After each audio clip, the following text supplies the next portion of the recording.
The galactic community had existed for millennia, a web of related species living in harmony under an unwritten contract of mutual collaboration.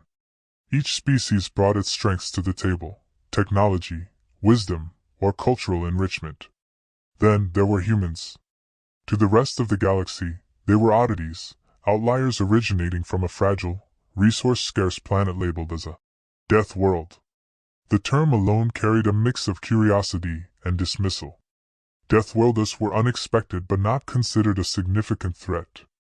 They adapted rapidly, yes, but their contributions were generally restricted to sheer labor or minor creative solutions in areas where others had failed. Few took them seriously. The galaxy's first mistake was underestimating them. For decades, humanity had been part of the Alliance, carefully learning and assimilating into alien society. They grinned through disdain, nodded politely as alien scholars referred to their environment as primordial, their survival instincts as chaotic evolution. Yet, while others spoke of harmony, humans observed. They examined weaknesses, cataloged behaviors, and discreetly absorbed every aspect of how this grand system functioned, or didn't. Then, the cosmic menace arrived. It was unlike anything the Alliance had planned for. The invaders were relentless and cunning, attacking every weak link in the carefully balanced network of systems. Their weapons demolished planetary defenses as though they were nothing more than toys. The Alliance, accustomed to keeping peace rather than waging war, scrambled to mount a coordinated response. Councils gathered, arguments lasted for days, and every species fought to preserve its own. First, humans offered their support early, but their assistance was met with polite refusal. The other leaders saw them as eager participants but not valuable allies. Their strategies, though audacious, were dismissed as reckless. "This is not your struggle," one council member declared, summing up the widespread attitude. They expected humanity to retreat to safety in their colonies and leave the real decisions to the established powers. That assumption died when the first waves of devastation spread across the galaxy. Entire systems fell, their inhabitants annihilated or enslaved.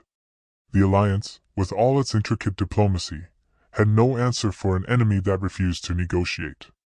Every retreat expanded the invaders' reach, and the sense of stability that had defined galactic life began to fracture. Still, humans acted. When formal avenues closed to them, they worked independently, sending aid teams to vulnerable colonies, gathering intelligence through backdoor networks. Their ships, smaller and less advanced than their counterparts, darted into war zones the Alliance considered lost. They recovered survivors, delivered supplies, and where others saw only chaos, humans found opportunity. Their efforts didn't go unnoticed, though few openly acknowledged them. Some species took note. Whispers spread of human crews surviving impossible odds, adjusting to alien technology they had no business understanding, and finding solutions that defied all logic. A mining colony, presumed destroyed, was found intact, its inhabitants singing the praises of a human team that had outsmarted the invaders. On another world, a last-minute human evacuation rescued thousands against impossible odds. These stories painted a new picture of humanity. They weren't just survivors, they were strategists. They were warriors. But still, the Alliance hesitated. Even as desperation set in, the Council was reluctant to trust them. They saw humanity's unpredictability as a risk. But that hesitation grew costly. The invaders weren't just advancing, they were targeting the Alliance's weakest points. Communications hubs fell, leaving entire sectors isolated and vulnerable.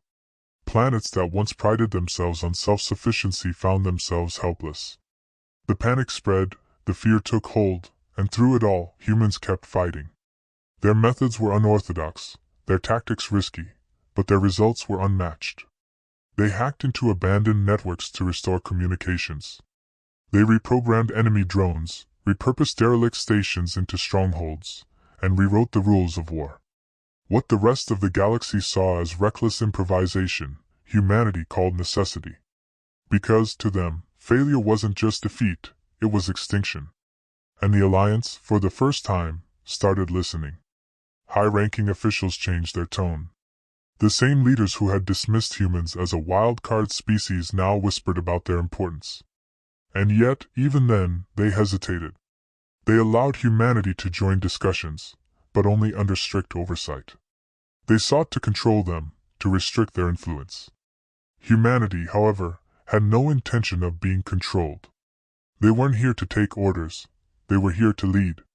For the first time, the Alliance began to understand what it meant to stand alongside a species from a death world, and they were only just beginning to. Humans, it was a logical response to an existential threat. To others, it seemed like an escalation into ferocity. The invaders, who had initially rejected humans as small participants, were forced to reassess their approach. Their attacks grew more frantic and erratic as they tried to predict human movements. Yet, the harder they strove, the more they exposed themselves to humanity's relentless adaptation. Individuals were not constrained by a particular tactic or doctrine. Each new encounter shaped their strategies, making them a shifting target the invaders couldn't pin down.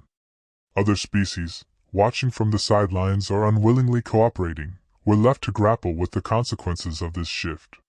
Humanity's actions triggered a reevaluation of the galaxy's concept of combat. For millennia, war had been managed by a tacit agreement to reduce collateral harm and promote long-term stability. Humans, by contrast, regarded battle with a clear pragmatism that stressed survival above all else.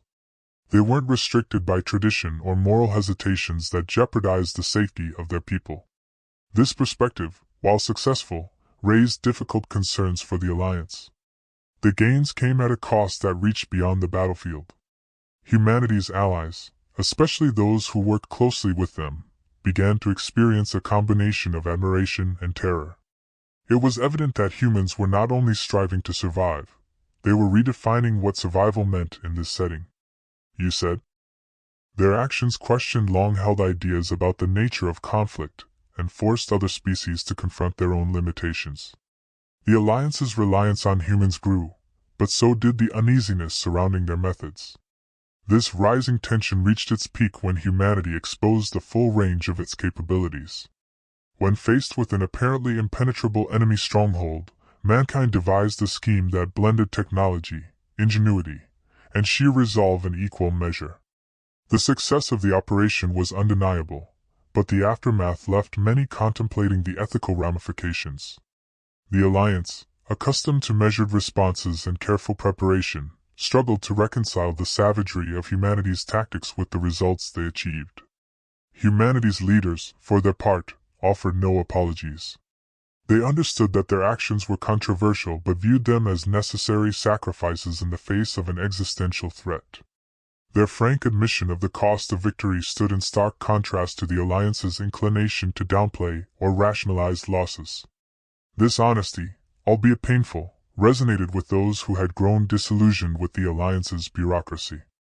It soon became clear that humanity's role in the conflict was not just that of a participant.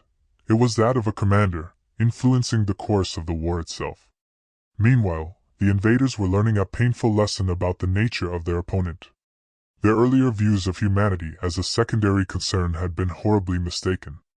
What they had dismissed as chaos was, in fact, a deliberate response to the uncertainty of conflict. The human propensity to transform even their losses into opportunities presented the invaders with no safe options. Every decision carried risks, and every confrontation eroded their confidence. It was a shift in roles that the invaders had never anticipated. For the Alliance, the effects of humanity's actions stretched far beyond the immediate conflict. The galaxy was beginning to witness a new reality, one where the old methods of warfare and diplomacy were no longer adequate. Humanity's actions were not simply modifying the conflict. They were redefining the very nature of power in the galaxy. They revealed that survival required more than adherence to established norms. It demanded the willingness to challenge and adapt those norms in the face of extraordinary challenges. As humanity's influence expanded, so did the questions surrounding their future role in the Alliance. Their allies could no longer ignore the ramifications of their methods. Humanity had demonstrated its value, but at what cost? The fear that their approach might fundamentally alter the balance of power lingered. The Alliance was forced to confront the reality that humanity's rise as a dominant force was inevitable, and the war had merely been the catalyst. The invaders' final retreat marked a turning point, not just in the conflict but in the galaxy's understanding of mankind. The victories had been hard-won, and the scars of battle would endure for generations. But the lessons of humanity's involvement could not be ignored. They had proven that survival in a hostile galaxy required more than technology or diplomacy. It required a willingness to embrace the full spectrum of what it meant to be a Deathworlder. As the galaxy began to rebuild, one question remained unanswered. What was humanity's place in the Alliance?